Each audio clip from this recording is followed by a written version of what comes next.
Hello all, welcome to story world. నేను రిజ్వానా. రెండవ భాగంలో కథానాయకుడు డాక్టర్ మధు మార్జరీ రూమ్ ప్రస్తావన తెచ్చినప్పుడు నాకు మార్జరీ రూమ్తో ఉన్న అనుభవం మీతో పంచుకోవాలనిపించింది. నేను BHMS ధార్వాడ్ సిటీ కర్ణాటక స్టేట్లో చదివాను. ఆ సమయంలో నేను నా ఫ్రెండ్స్ రూమ్లో ఉండేవాళ్ళం. మా రూమ్కి ఎదురుగా Dharwad civil hospital Marjorie room కనిపించేది. కాలేజ్ నుంచి మా రూమ్కి షార్ట్కట్లో రావాలన్నా మార్జరీ రూమ్ ముందు నుంచే రావాలి. ఆ ప్లేస్ దాటేంత వరకు గుండెలు దడదడమని కొట్టుకుంటూనే ఉండేవి. నైట్ టైంలో మా రూమ్ నుంచి చూస్తే మార్జరీ రూమ్లో ఎప్పుడూ లైట్స్ ఆన్ ఉండేవి. సౌండ్స్ కూడా వినిపించేవి. FMT సబ్జెక్ట్లో as a clinical exposure mortuary attend అవ్వాల్సి వచ్చినప్పుడు అదే మార్జరీ రూమ్లో ఓ 40 years female drowning case attend అయ్యాం. That lady died 3 days back. చాలా బ్యాడ్ స్మెల్. ఆ స్మెల్ ప్రభావం 1 week వరకు పోలేదు. అండ్ ఏ డ్రెస్ మీద అయితే మార్జరీ అటెండ్ అయ్యామో మళ్ళీ ఆ డ్రెస్ ఎప్పుడూ వేసుకోలేదు. అదండి నా మార్జరీ రూమ్ అనుభవం. ఇక కథలోకి వెళ్దాం. అతను సర్జికల్ వార్డ్ నుంచి వచ్చాడు. S3 యూనిట్లో ఒక పేషెంట్ ఆపరేషన్ చేసిన చోట నొప్పితో బాధపడుతున్నాడట. మృదులకు ఆ తాకీదు. ఎమర్జెన్సీ ఆపరేషన్కు అటెండ్ అయి అలసిపోయిన శరీరంతో హాయిగా నిద్రపోతున్నది ఆమె. ఆమెకు నిద్రాభంగం కలిగించడం ఇష్టం లేక ఆ పుస్తకం సంతకం పెట్టకుండా అతనికి తిరిగి ఇచ్చేసి 5 నిమిషాల్లో వస్తున్నానని చెప్పి పంపించేశాను. ఇటు తిరగగానే మృదుల నిద్రలో ఎప్పుడు కదిలిందో గాని చెయ్యి ప్రక్కన ఉన్నదల్లా తల క్రిందుకు వెళ్ళి పమిటి స్థానం తప్పింది. నాలో సౌందర్య రాహిత్యం శ్రీనివాసం చేస్తూ ఉందని మృదుల ఎప్పుడూ ఆపేక్షిస్తూ ఉంటుంది. ఆ క్షణంలో ఆకస్మికంగా నాలో పొంగిన భావాలు ఆమె చదవగలిగితే ఆ అభిప్రాయాన్ని శాశ్వతంగా తుడిచివేసుకుని ఉండేది. ఫ్యాన్ గాలికి ముఖం మీదకు పడుతున్న ముంగురులు, తల క్రింద కోమల హస్తం, ప్రక్కకి తొలగిన పమిట, నిశా కలిగించే కావ్యకన్నెలా ఉంది మృదుల. నా ఊపిరి బరువనిపించింది. ఇహ అక్కడ ఉండడం శ్రేయస్కరం కాదనుకుని బల్ల మీద స్టెథోస్కోప్ అందుకుని గుమ్మం వైపు కదిలాను. కానీ ఆ స్థితిలో ఆమెనట్లా వదిలి వెళ్ళడం ధర్మం కాదనిపించింది. ఓ గొప్పింటి వారి పిల్ల, హాస్పిటల్లో డ్యూటీ రూమ్, ఒళ్ళెరగని నిద్రావస్థ. నేను వెళ్ళాక గదిలోకి మరెవరైనా అడుగు పెడితే వెంటనే నేనైతే పర్వాలేదా మహా అనిపించింది. అది సమాధానం లేని సందేహం. ఆమె మంచం దగ్గరకు వెళ్ళి కొద్దిగా వంగి ఎక్కడ కళ్ళు తెరిచి చూస్తుందోనన్న భయంతో ముఖంలోకి చూస్తూ అతి మృదువుగా ఆమె పమిటను యథాస్థానంలో కప్పాను. ఎందుకట్లా వణికింది చెయ్యి? ఆ సమయంలో ఆమె కళ్ళు విప్పి చూస్తే ఏం జరుగుతుంది? మరెవరైనా గదిలోకి అడుగు పెడితే అది చూసి ఏమనుకుంటారు? నేననుకున్నది నెరవేరాక గిరుక్కున వెనుకు తిరిగి బయటకు నడిచి చీకట్లో కలిసిపోయాను. ఆ పోవడం తెల్లవారేదాకా తిరిగి రావడం పడలేదు. అటూ ఇటూ తిరుగుతూ వార్డుల మధ్య రోగుల మధ్య ఉక్కిరి బిక్కిరైపోయాను. ఒక రోగికి కడుపు నొప్పి, మరొకరికి గుండె నొప్పి, ఇంకొకరికి సెలైన్ సరిగ్గా ఫ్లో అవ్వడం లేదు. స్పెషల్ రూమ్లో ఒక పేషెంట్కు నిద్ర రావడం లేదు. ఇంకో పేషెంట్కు వాంతి వచ్చేటట్లు వికారంగా ఉంది. అన్నీ చూసుకొని డ్యూటీ రూమ్లోకి అడుగు పుడుతుండేసరికి తూర్పున తొలిరేఖలు విచ్చుకున్నాయి. గదిలో మృదుల అద్దం ముందు కూర్చొని జుట్టు 2 చేతులతో సవరించుకుంటోంది. నేను రావడం చూసి ముఖం ఇటు త్రిప్పి, దొరగారికి ఇప్పుడైందా తీరిక? రాత్రంతా జాగారమే అంది. రెండో కుర్చీ యువతలకు లాక్కొని అందులో కూర్చుంటూ, అమ్మాయి గారు హంసతూలిక తల్పం ఎక్కి పవళిస్తే బయటే తిరుగాడుతూ జాగారం చేయక ఏం చేసేది అన్నాను. ఆశ్చర్యంతో ఆమె కన్నులు వెడల్పైనాయి. అంటే నువ్వు రాత్రి వచ్చావన్నమాట. అందుకే నిన్ను చూస్తే కోపం వచ్చేది. మరి లేపలేదేం నన్ను అంది. అంత సుఖంగా నువ్వు నిద్రపోతుంటే. పో నువ్వు. జీవితంలో అమూల్యమైన 3-4 గంటల కాలాన్ని వృధా చేసేసావు. ఏం చక్కా కబుర్లు చెప్పుకుంటూ కూర్చునేవాళ్ళం కదా. మృదుల, ఫస్ట్ ఇయర్ నుంచి ఇంతవరకు 6 ఏళ్ల పాటు క్లాస్మేట్లుగా గడిపాం. ఎన్నో వందల గంటలు కబుర్లు చెప్పుకున్నాం. ఈ 2-3 గంటలేనా అమూల్యమైనవి? కఠిన శిలవి, కేవలం మొరటు డాక్టర్వి, నీకు అర్థం కాదులే అంటూ ఎర్రబడ్డ తన ముఖాన్ని ప్రక్కకు తిప్పుకుంది. ఓ నిమిషం ఆగి ఆమెను శాంతపరచాలని మృదుల అని పిలిచాను. అంది ముఖం త్రిప్పకుండానే. శ్రీమంతుల బిడ్డవి, నిద్ర లేచి లేవగానే కాఫీ త్రాగకపోతే నీకు తలనొప్పి ఇత్యాదులు రావచ్చు. ముఖం కడుక్కు వస్తే అలా వెళ్ళి కాఫీ త్రాగి వద్దామన్నాను. ఆమె విసురుగానే నా వంక తిరిగి, ఆ అవశిష్టం ఇందాకనే పూర్తి చేసుకున్నాను, మీరు కానిస్తే అంది. ఎందుకో మృదుల కోపం అర్థం లేనిదైనా నాకు కోపాన్ని తెప్పించదు. నవ్వుకుంటూ లేచి ప్రక్కనే ఉన్న బాత్రూంలో వాష్ బేసిన్ దగ్గర వెళ్ళి 5 నిమిషాల్లో ముఖం కడుక్కు వచ్చాను. పద అన్నాను. ఆమె బుద్ధిమంతురాలిలా లేచి వచ్చి నాతో నడవసాగింది. 1 నిమిషమున్నా గడవక ముందే తన కోపం మరచిపోయింది. నీ ముఖం నిద్రలేక ఎంత వడిలిపోయిందో తెలుసా? కళ్ళు ఎర్రగా ఉండి చూడడానికి భయమేస్తోంది అంది దారిలో. అయితే చూడకు అన్నాను నవ్వుతూ. అలా కబుర్లు చెప్పుకుంటూ కాఫీ త్రాగి తిరిగి వచ్చేసరికి 7 అయింది. అటెండెన్స్ ఇవ్వడానికి కాబోలు తెల్లటి యూనిఫారం ధరించి తాజాగా మెరుస్తున్న సిస్టర్లు సూపరింటెండెంట్ ఆఫీస్ దగ్గర గుమిగూడి ఉన్నారు. అక్కడ పని పూర్తి చేసుకున్న వారు వారి వారి వార్డులకు కదిలి వెళ్ళిపోతున్నారు. నైట్ డ్యూటీ పూర్తి చేసుకున్న సిస్టర్లు వారి డ్యూటీని కొత్తగా వచ్చేవారికి అప్పగించి వాడిపోయిన ముఖాలతో నీరసంగా నర్సెస్ క్వార్టర్స్ వైపు నడుస్తున్నారు. మనం ఇంకా వెళ్ళిపోదాం, ఆలస్యమైపోతుంది అని గొడవ పెడుతున్నది మృదుల. ఇంకా 8 కాలేదు, అంతవరకు డ్యూటీయే అంటాను నేను. ఎందుకు నీకంత పట్టుదల? 8 వరకు ఉండాలనా? సరిగ్గా 7:50 కేసు ఏమైనా అడ్మిట్ అయిందనుకో, అప్పుడు మనం లేకపోతే మాట ఎవరికి వస్తుంది? మనకే కదా. అబ్బబ్బా, ఈ సత్యహరిశ్చంద్రుడితో చచ్చిపోతున్నాం బాబు అంటూ మృదుల బలవంతం మీద ముళ్ళ మీద ఉన్నట్లు టైం అయ్యేదాకా గడిపింది. తర్వాత ఇద్దరం బయటకు వచ్చి చెరో రిక్షా ఎక్కాం. అప్పుడు కొంతమంది హౌస్ సర్జన్లు హాస్పిటల్కు చేరుకుంటున్నారు. మెడికల్ స్టూడెంట్లు మాత్రం వాళ్ళ పోస్టింగ్స్ ఇంకా మొదలు కానందువలన ఎవరూ కనిపించడం లేదు. మనం ఈవేళ ఎంత ఆలస్యంగా వచ్చినా పర్వాలేదు, నేను 10 గంటల దాకా రాను అంటుంటే ఆమె రిక్షా కదిలిపోయింది. ఇంతకీ ఆమె ఎమర్జెన్సీ ఆపరేషన్ గురించి అడగడమే మర్చిపోయాను. ఆ పేషెంట్ ఎలా ఉన్నాడో అనుకున్నాను రిక్షా పోతుండగా వెనక్కి జారగిలబడి. అట్లా పూర్తి అయింది నా తొలి రోజు. మొదటి రోజు డ్యూటీ కాబట్టి ఇంత విస్తృతంగా రాశాను. అట్లా ప్రతి సంఘటన, ప్రతి అనుభవం చెప్పుకుంటూ పోతే అంతు ఉండదు. అది ఓ సంఘర్షణ, తపస్సు, ఓ యజ్ఞం లాంటిది. విద్యార్థి దశలో నేను నేర్చుకోలేనివి, నాకు ఇదివరకు తెలియనివి ఎన్ని నేర్చుకున్నానని. మెడిసిన్ ఓ మహాసముద్రం, లోతు తెలియని, అవతల ఒడ్డు తెలియని మహాసముద్రం. దాని లోతుపాతులు తెలుసుకోకుండా బయట నిలబడి చూస్తే అందులో ఈదడం చాలా తేలికనిపిస్తుంది. లోనికి దిగామా, ఆ ఆరాటానికి అవధులు లేని విజ్ఞానం మీద తృష్ణే గాని తృప్తి అనేది లేదు. మెడిసిన్ మెడిసిన్ మెడిసిన్, అవే నా కలలు, అదే నా ఆశాజ్యోతి, అదే నా జీవిత పరమావధి. వారం రోజుల లోపనే రూమ్ ఖాళీ చేసి క్వార్టర్స్లోకి వచ్చి చేరాను. క్వార్టర్స్లో నాకిచ్చిన గదికి తూర్పు వైపున ఓ పెద్ద కిటికీ, దక్షిణం వైపున మరో పెద్ద కిటికీ ఉండేవి. ప్రభాకరం అనే మరో హౌస్ సర్జన్ నా రూమ్మేట్. నేనెప్పుడు తూర్పు వైపు కిటికీ దగ్గర, అతనెప్పుడు దక్షిణం వైపు కిటికీ దగ్గర కూర్చునేవాళ్ళం. తూర్పునున్న కిటికీలో నుంచి హాస్పిటల్ కనిపిస్తూ ఉంటుంది.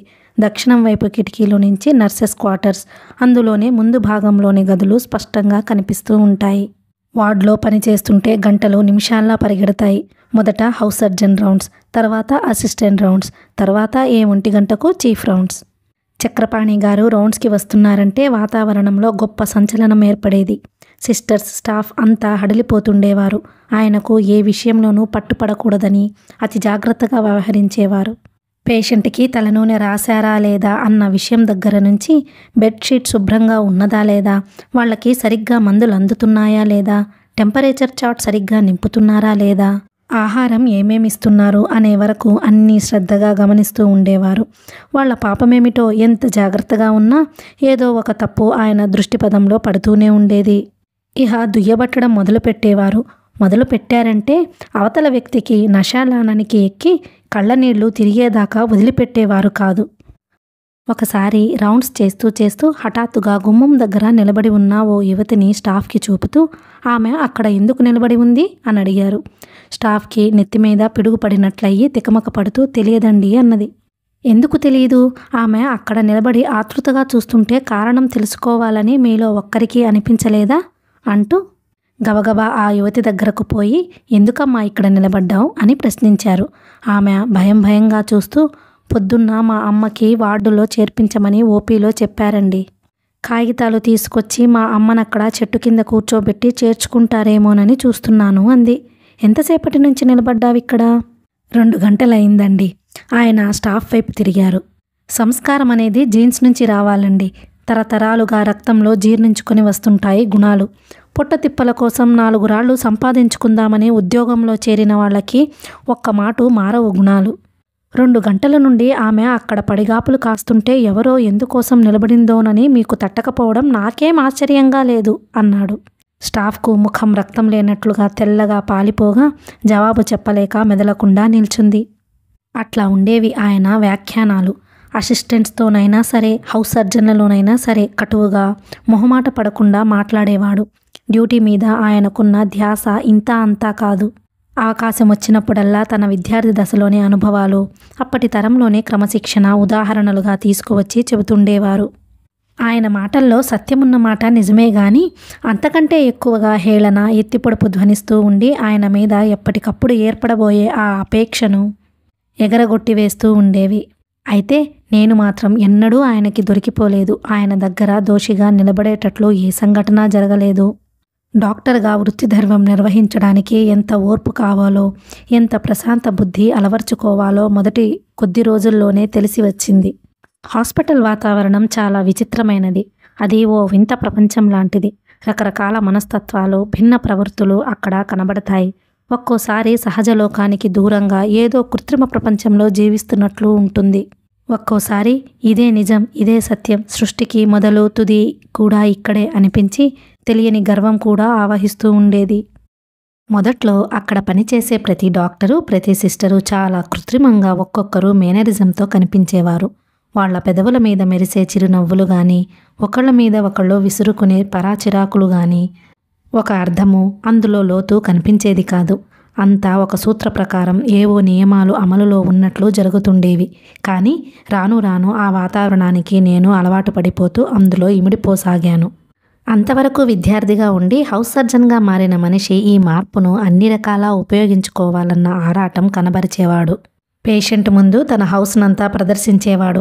పేషెంట్ ఏదన్నా గుచ్చి అడిగితే నీకు తెలుసంటావా, నాకు తెలుసంటావా అని వాళ్లను దబాయిస్తూ ఉండేవాడు.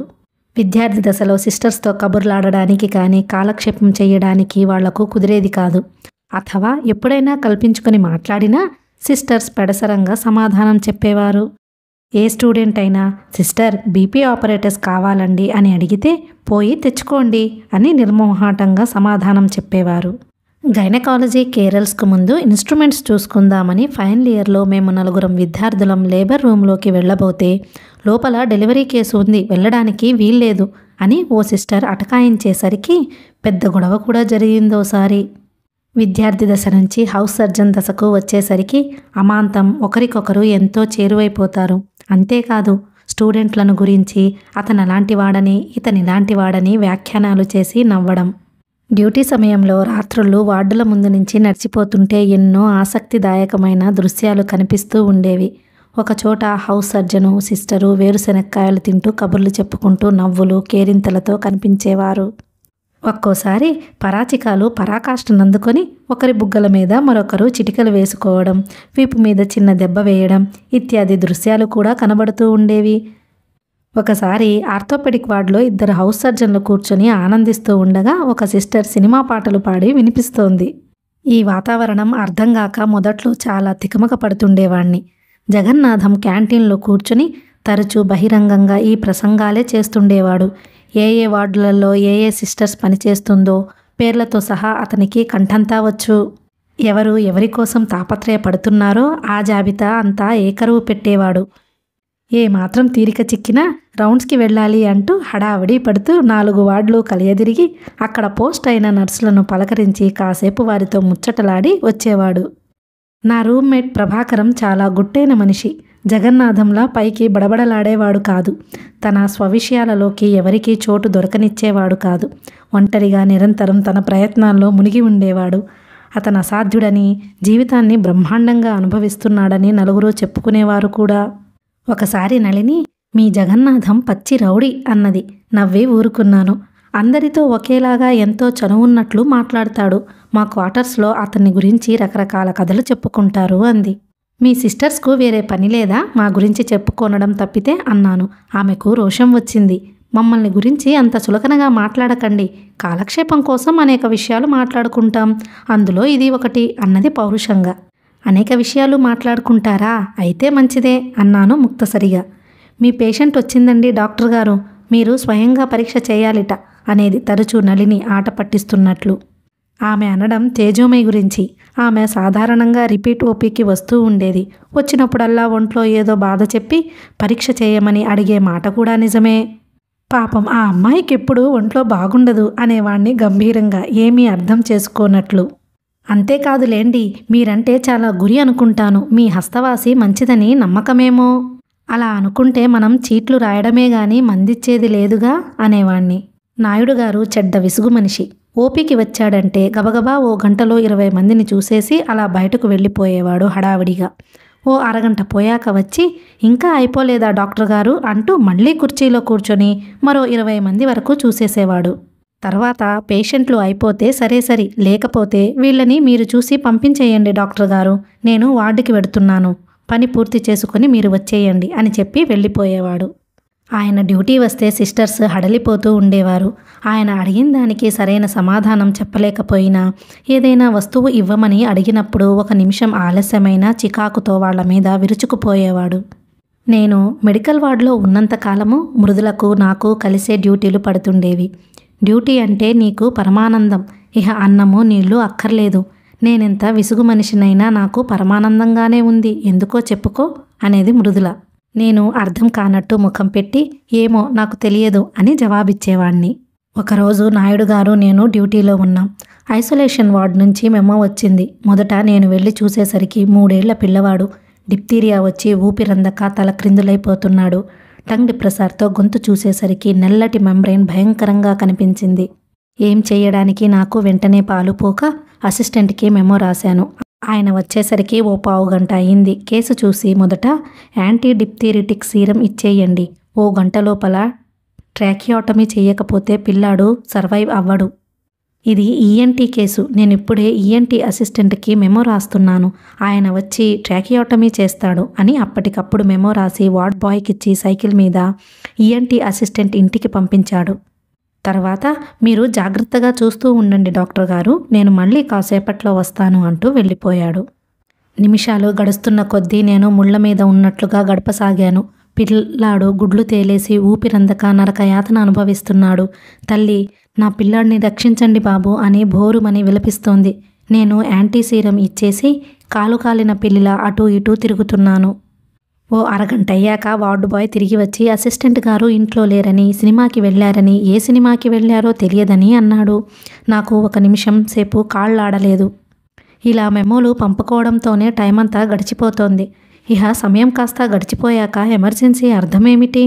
నేను ట్రాకియోటమీ ఎప్పుడూ చేయలేదు కానీ విద్యార్థి దశలో 2-3 సార్లు ఎమర్జెన్సీ జరుగుతుండగా చూశాను. ఆపరేషన్ సర్జరీ క్లాసులు జరుగుతున్నప్పుడు కొన్నిసార్లు చేశాను.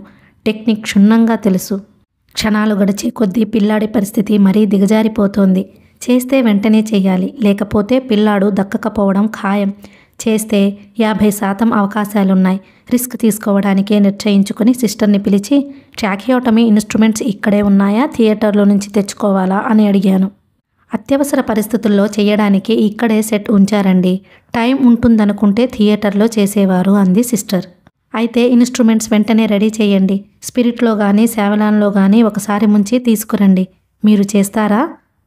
వద్దండి డాక్టర్, కేసు చాలా బ్యాడ్గా ఉంది, ఏమైనా అయితే మీకు అనవసరంగా చెడ్డ పేరు వస్తుంది అంది సిస్టర్ వారించడానికి ప్రయత్నిస్తూ. పర్వాలేదు, ఏం జరిగినా సిద్ధంగా ఉన్నాను, తీసుకురండి అన్నాడు దృఢస్వరంతో. నా గొంతులోని కాఠిన్యం విని ఇహ ఆమె ఎదురు చెప్పలేక ఇన్స్ట్రుమెంట్స్ తీసుకురావడానికి లోపలకు వెళ్ళింది. ఆమె ట్రాకియోటమీ ట్యూబ్, బెల్ట్ మొదలైనవి తెచ్చే లోపల నేను సబ్బుతో చేతులు వాష్ చేసుకుని రెడీగా ఉన్నాను. సిస్టర్ని చేతుల మీద స్పిరిట్ పోయమన్నాను. తర్వాత గ్లౌస్ తొడుక్కొని పిల్లాడి దగ్గరకు వెళ్ళాను. ఇదంతా 2 నిమిషాల్లో జరిగిపోయింది.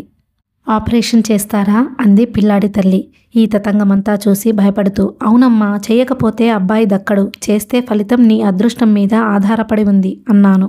ఆమె వెనువెంటనే ఆలోచించకుండా, అలాగే బాబు, నా బిడ్డని మీ చేతుల్లో పెట్టాను, నీట ముంచినా పాల ముంచినా మీదే భారం అంది ఏడుపు దిగమరింగి. మెడ దగ్గర స్పిరిట్తో శుభ్రం చేసి ఒక్కసారి వ్రేళ్లతో తడిమి చప్పున ఇన్సిషన్ ఇచ్చేశాను. ఆ చీలికలను వెడం చేసి లోపలకు పోతుంటే వ్రేళ్లు వణికాయి. భగవంతుడి మీద భారం వేసి చకచకా 3 నిమిషాల్లో పూర్తి చేసి ట్యూబ్ కూడా ఇమర్చి యువతలకి వచ్చి గ్లౌ తీసేసి చేతులు కడుక్కున్నాను.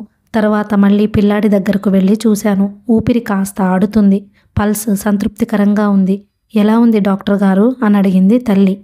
రేపు ఉదయం దాకా గడవాలమ్మా, అప్పటిదాకా ఏమీ చెప్పలేను అని మరో అరగంట గడిపి అక్కడే పిల్లాడి బ్రతకడానికి కాస్త అవకాశాలున్నట్లు గమనించి ఈ వార్త చెప్పడానికి నాయుడు గారి దగ్గరకు వెళ్ళాను.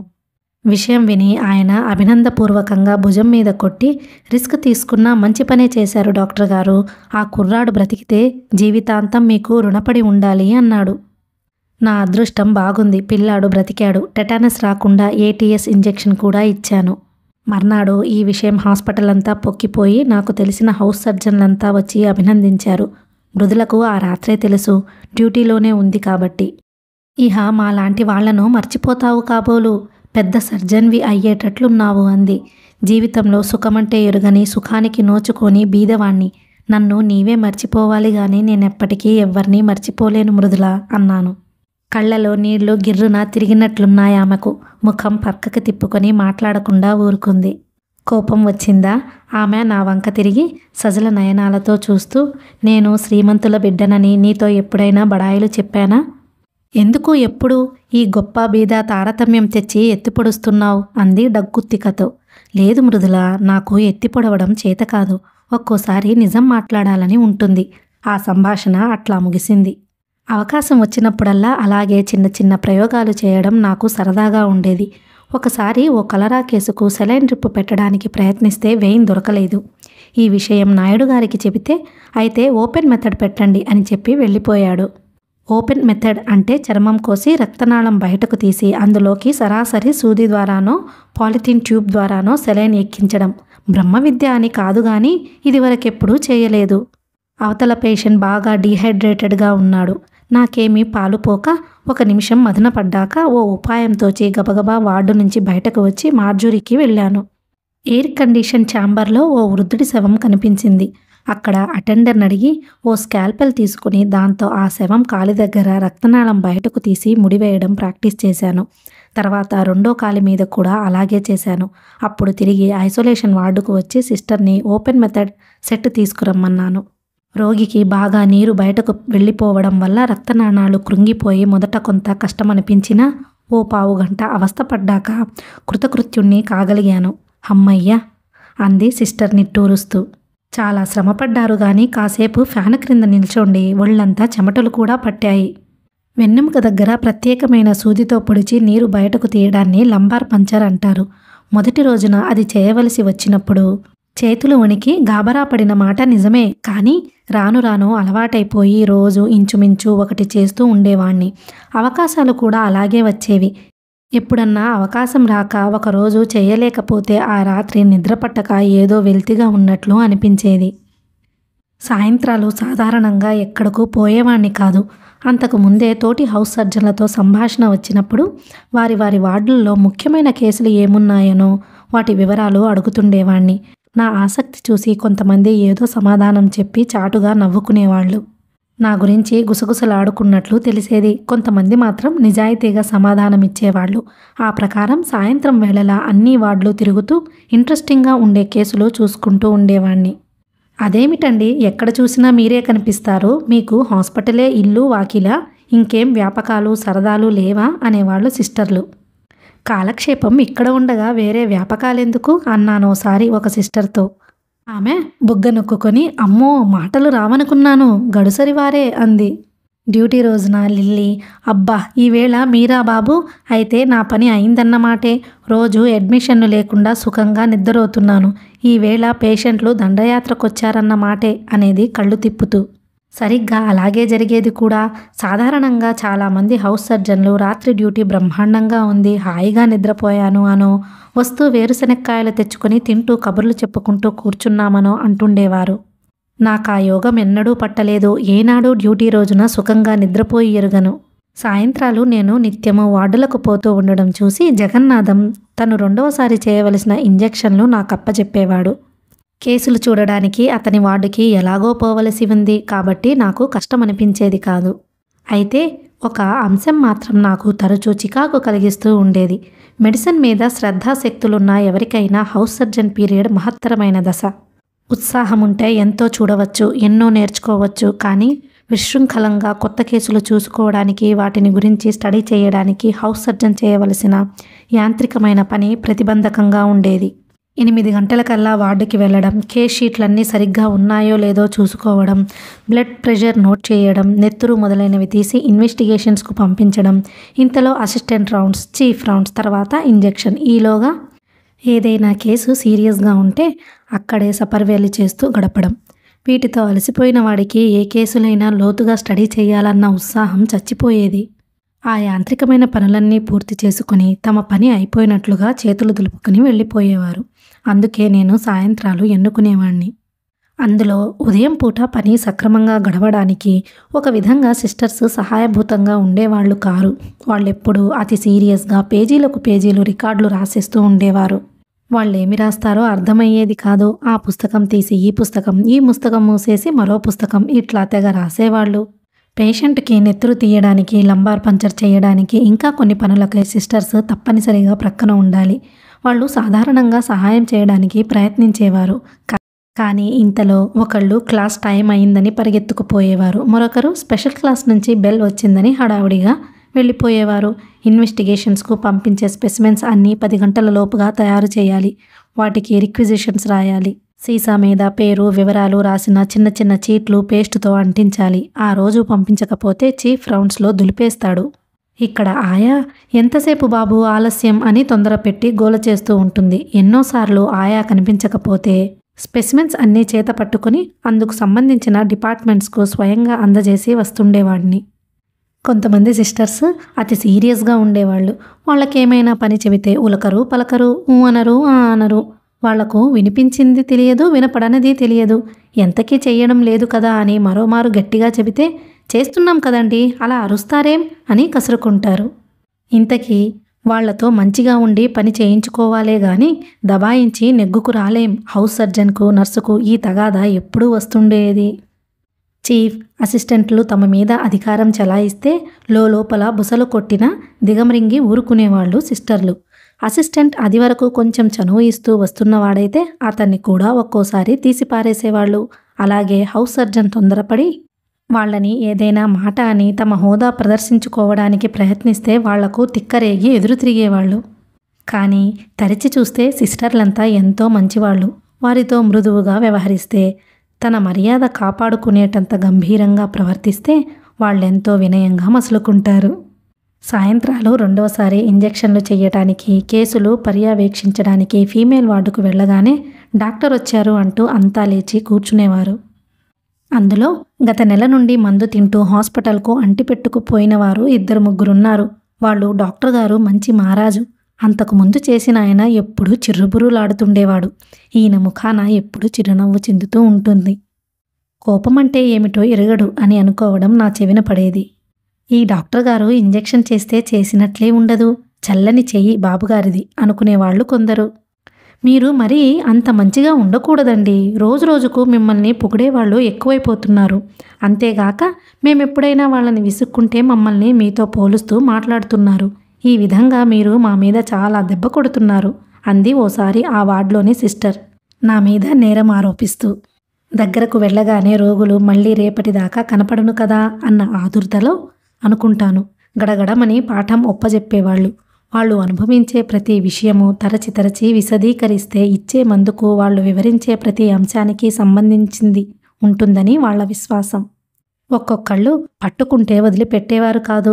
ఇదిగో ఇది విను నాయనా అంటూ మొదలుపెట్టి వాళ్లకు ఎన్నిసార్లు కడుపు నొప్పి వచ్చింది, ఎన్ని గంటల ఎన్ని నిమిషాలకు వాంతి అయిందో, రాత్రుళ్ళు ఎన్నిసార్లు ఉలిక్కిపడి లేచిందో లెక్కలు కట్టి చెప్పేవాళ్ళు. కొందరు తమ జీవిత చరిత్రలో వినిపించి కళ్ళనీళ్లు పెట్టుకునేవారు. కొంతమంది దగ్గర కూర్చోబెట్టుకుని ముఖం వంక చూస్తూ పడుకొని 5 నిమిషాలకో మాట చొప్పున మాట్లాడేవారు.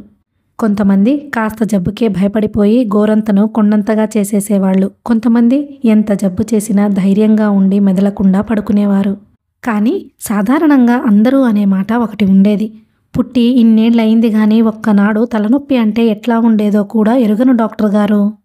ఇదిగో ఈ మాయదారి జబ్బు వచ్చి నా అంతు కనుక్కుంది అని, జన్మించాక జబ్బంటే ఏమిటో ఇంతవరకు తెలియనట్లు, శరీరంలో అస్వస్థత ప్రవేశించడం ఇదే మొదటిసారి అయినట్లే మాట్లాడేవారు.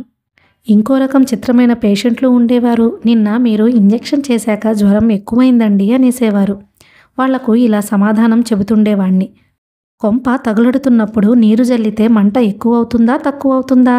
నీరు సరిపోతే మంట ఆరిపోతుంది, చాలకపోతే మంట చల్లారదు. అలాంటప్పుడు నీళ్లు చల్లడం వల్ల మంట ఎక్కువైందంటే ఎవరైనా నవ్వుతారా నవ్వరా? అలాగే ఇంజెక్షన్ ఇచ్చినా వ్యాధి ఉద్రిక్తత వల్ల జ్వరం తగ్గి ఉండకపోవచ్చు, లేక ఆ వ్యాధికి ఆ మందు పనిచేసి ఉండకపోవచ్చు. అంతేకాని మందివ్వడం వల్ల జ్వరం ఎక్కువవుతుందా ఎక్కడైనా? ఆడవాళ్లను పరీక్ష చేసి హిస్టరీ తీసుకుంటూ కేస్ షీటు పూర్తి చేసేటప్పుడు కొంచెం ఉపాయంగా వ్యవహరించాలి.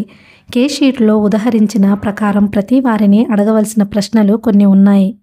నీకేమైనా పొగ త్రాగడం అలవాటుందా? సుఖవ్యాధులేమైనా ఉన్నాయా? త్రాగుతావా? ఇత్యాదులు. నేను క్లినికల్ క్లాస్లోకి క్రొత్తగా వచ్చినప్పుడు మా బ్యాచ్లో ఓ విద్యార్థి ఒక కుటుంబ స్త్రీని పట్టుకొని నీకు త్రాగుడు అలవాటుందా అని అడిగాడు, హిస్టరీ తీసుకుంటూ అతి సీరియస్గా. బుద్ధి లేదటయ్యా నీకు? ఆడకూతుర్ని పట్టుకొని తాగుతావా అంటావా? కర్మకాలి ఆసుపత్రిలో అడుగెట్టానని నీ ఇష్టం వచ్చినట్లు మాట్లాడతావా? నీకు అప్పళ్ళు చెల్లెళ్ళు లేరు అంటూ వెంటనే ఆమె తారామండలానికి లేచింది. పాపం ఆ విద్యార్థి హడలిపోయి 3 రోజులు హాస్పిటల్ ముఖం చూడలేదు. ఆ సంఘటన జరిగినప్పటి నుంచి అలాంటి ప్రశ్నలు అడిగేటప్పుడు చాలా జాగ్రత్త పడేవాణ్ణి. కూలీ నాలీ చేసే ఆడవాళ్లల్లో చాలామందికి చుట్టలు కాల్చే అలవాటు ఉంటుంది. నోరు వాసన చూస్తే ఆ విషయం తెలిసిపోయేది. సుఖవ్యాధుల్ని గురించి అడగాలంటే ఎప్పుడైనా గర్భిణీ పోయిందా? మీ వారికి ఏమైనా చెడు అలవాట్లున్నాయా? ఇలా ప్రశ్నలు వేసేవాణ్ణి. ఒక్కొక్కసారి అనవసరం అనుకుంటే చాదస్తంగా అడగక ఆ ప్రశ్నలు తప్పించేవాణ్ణి. రాత్రిపూట నిద్ర రాని రోగులంతా ఒకచోట చేరి బాతాఖానీ వేస్తుండేవారు. వారిలో ఒక్కొక్కరు మంచి మాటకారి వారై ఉండి చలోక్తులు విసురుతూ ప్రక్కన నవ్విస్తూ ఉండేవారు. ఒకసారి డ్యూటీ రోజున రాత్రివేళ వార్డుకు వెళ్లేసరికి ఒక 25 ఏళ్ల స్త్రీ మంచం మీద పడుకుని మెల్లగా భజన గీతాలు పాడుకుంటుంది. ఆవిడ ఉబ్బస రోగి. ఉబ్బస వ్యాధికి పరాకాష్ఠ దశ స్టేటస్ అస్థమాటికస్ వచ్చి హాస్పిటల్లో అడ్మిట్ అయింది. ఇప్పుడు తగ్గి కాస్త కులాసాగానే ఉంది. 1-2 రోజుల్లో డిశ్చార్జ్ అయి వెళ్ళిపోతుంది. ఎంత మధురంగా పాడుతోందని నేను బండరాయినని చాలామంది అనుకున్నా ఎవరూ గుర్తించలేని ఆరాధనా భావాలు నాలో చాలా ఉన్నాయి. ఆ మధుర సంగీతం వింటూ నిమిషాల సేపు అలా మ్రాన్పడి నిలబడిపోయాను. తాదాత్మ్యం చెందుతూ కాసేపలా ఆమె పాడుకున్నాక ఎందుకో తలెత్తి చూసి ఆ మసక వెలుతురులో నన్ను చూసి గుర్తించి వెంటనే నాలిక కరుచుకుని లేచి కూర్చుంటూ, రండి డాక్టర్ గారు, ఎంతసేపు అయింది వచ్చి అని అడిగింది మర్యాద ఉట్టుపడే కంఠంతో. నేనామెకు కొంచెం దగ్గరగా వెళ్ళి, ఎక్కువసేపు అవలేదులేండి, మీ ఆనందానికి భంగం కలిగించాననుకుంటాను అన్నాను. భలేవారే, మీ డ్యూటీ నిర్వహణకు నేనే అంతరాయం కలిగించాననుకుంటాను అన్నది మృదువుగా. ఆమె ప్రస్తుతం బక్కచిక్కి శల్యవశిష్టంగా ఉన్నా ఒకనాటి సౌందర్య రేఖలింకా పూర్తిగా మాసిపోక సంక్షిప్తంగా అక్కడక్కడా దాగి ఉన్నాయి. నేను రేపు వెళ్ళిపోతాను డాక్టర్ గారు అన్నదామె తిరిగి. నిజమే, స్వస్థత చేకూరాక హాస్పిటల్లో ఒక్క క్షణం కూడా ఉండాలనిపించదు కూడా. ఎప్పుడు ఇక్కడి నుంచి పారిపోయి మన వారి దగ్గరకు వెళ్ళిపోదామా అనిపిస్తుంది అన్నాను అప్రయత్నంగా. ఆమె కళ్ళు నిశ్చలంగా ఒకంతసేపు చూశాయి. నాకలా అనిపించదు అంది. అదేం? ఆమె నా ప్రశ్నకు సూటిగా సమాధానం చెప్పకుండా, మీరు నన్ను ఇదివరకు చూడలేదేమో గాని 4-5 సార్లు ఇంత సీరియస్ దశలోనే హాస్పిటల్లో అడ్మిట్ అయ్యాను. కాకపోతే వార్డు వేరు కావచ్చు, బెడ్ వేరు కావచ్చు, కానీ ఇక్కడి మనుషులు, ఇక్కడి మనస్తత్వాలు, ఇక్కడ సందడి, ఇక్కడి వాతావరణం నాకెంతో ఇష్టం. బయట నా ఒంటరి జీవితం కన్నా ఇక్కడ మంచం మీద పడుకొని ప్రక్కన ఉండే నాలాంటి రోగుల్ని, యూనిఫామ్లో అటూ ఇటూ తిరిగే నర్సులను, రోజుకు 2-3 సార్లు వచ్చి పలకరించే డాక్టర్లను, వారి తెల్లని కోట్లు, వారి మెడలలో వ్రేలాడే స్టెథోస్కోప్లు ఇవన్నీ చూస్తుంటే నాకెంతో వేడుకగా, ముచ్చటగా ఉంటుంది అన్నది. 2 నిమిషాలు మా ఇద్దరి మధ్య మౌనంగా గడిచాయి. మీరు ఒంటరి వ్యక్త్యా? మీకెవరూ లేరా అన్న ప్రశ్నలు నోటిదాకా వచ్చాయి. కానీ ఇతరుల సొంత విషయాలలో కుతూహలం చూపించడం మంచిది కాదని ప్రయత్నం మీద నిగ్రహించుకున్నాను. చివరికి ఏం మాట్లాడాలో తోచక, మీ సంగీతం ఎంతో హాయిగా ఉంది అన్నాను. నిజమే అయి ఉంటుంది. నా సంగీతం వినే మా వారు నన్ను పెళ్లి చేసుకున్నారు. కానీ నా ఆస్తమాను భరించలేక వదిలి దూరంగా వెళ్ళిపోయారు. ఇహ అక్కడ ఉండడానికి భయం వేసింది. వస్తానండి అని కదిలాను. అంతా త్రెంచుకున్నట్లు రావడం ఆమెకు కష్టం కలిగిస్తుందనైనా ఊహించలేదు. డాక్టర్ గారు, ఒక్క మాట అని పిలిచింది. వెనుక నుండి ఆగి ఆమె వైపు 2 అడుగులు వేశాను. ఇన్నిసార్లు హాస్పిటల్లో అడ్మిట్ అయినా మీ అంత కర్తవ్యపరాయణుడైన డాక్టర్ని చూడలేదు. మిమ్మల్ని చూస్తుంటే ముచ్చట వేస్తుంది. నాకంటే చిన్నవారనుకుంటాను. మీకు ఉన్నతమైన భవిష్యత్తు ఉండాలని ఆశీర్వదిస్తున్నాను. ఆమె వంక కృతజ్ఞతాభరితంగా చూసి తల వంచుకుని అక్కడి నుంచి నెమ్మదిగా వెళ్ళిపోయాను. అలాగే ఫీమేల్ వార్డులో పనిచేసిన నెల రోజుల్లోనూ ఎంతోమంది తాత్కాలికంగా సన్నిహితంగా వచ్చారు. ఒక సిస్టర్ బామ్మ మా వార్డులో అడ్మిట్ అయింది. Cerebral thrombosis case. ఆ సిస్టర్ లీవ్లో ఉంది. చీర కట్టుకుని వార్డుకు వస్తూ ఉండేది. ఉదయం సాయంత్రం వాళ్ళ బామ్మ దగ్గర కూర్చుని వెళ్ళిపోయింది. ఒకసారి ఆ పేషెంట్కు ఇంజెక్షన్ చేస్తుంటే నీడిల్ బ్లాక్ అయి మందు ఎక్కలేదు. బయటకు తీసేసి మళ్ళీ ప్రయత్నించబోతుంటే అన్నిసార్లు పొడిస్తే ఎలా డాక్టర్ అంది. నేనేమీ జవాబు చెప్పకుండా లోపలకు వెళ్ళి సూది మార్చి తీసుకువచ్చి ఆమెకు చేయబోతుంటే, మీరు కొత్తగా హౌస్ సర్జన్ అయ్యారా అని అడిగింది. అవునన్నట్లు తల ఊపాను. నాకివ్వండి, నేను చేస్తాను అంది. ఇవ్వను అన్నాను. ఆమె దెబ్బతిని, నేను 3rd ఇయర్ సిస్టర్ని తెలుసా అండి అంది. కావచ్చు, కానీ ప్రస్తుతం లీవ్లో ఉన్నారు. ఒకవేళ లీవ్లో లేకపోయినా సిస్టర్స్ ఇంజెక్షన్ చేయకూడదని నిబంధన వచ్చింది, వినలేదా అన్నాను. ఓహో, రూల్స్ చెబుతున్నారే అంది ఉక్రోషంగా. అవును, మనం రూల్స్ ప్రకారమే పోదాం అని ఇంజెక్షన్ చేసేసి అక్కడి నుంచి వెళ్ళిపోయాను. అప్పట్నుంచి ఆమె నేనేది చేస్తున్నా వ్యాఖ్యానిస్తూ ఉండేది. అదిగో సిరంజిలో ఓ డ్రాప్ ఒలికిపోయింది, ఈ పూట బ్లడ్ ప్రెషర్ ఇంకా రికార్డ్ చేయలేదు అంటూ ఏదో సాధిస్తుండేది. నాకంటే తనకు ప్రతి విషయమూ తెలుసునన్న భావం ఆమె మాటల్లో కనబడుతూ ఉండేది. ఒకసారి ఇలాగే ఆమె ఏదో అంటే నాకు ఒళ్ళు మండి, మీకేదో తెలుసునని మీరనుకుంటున్నారు.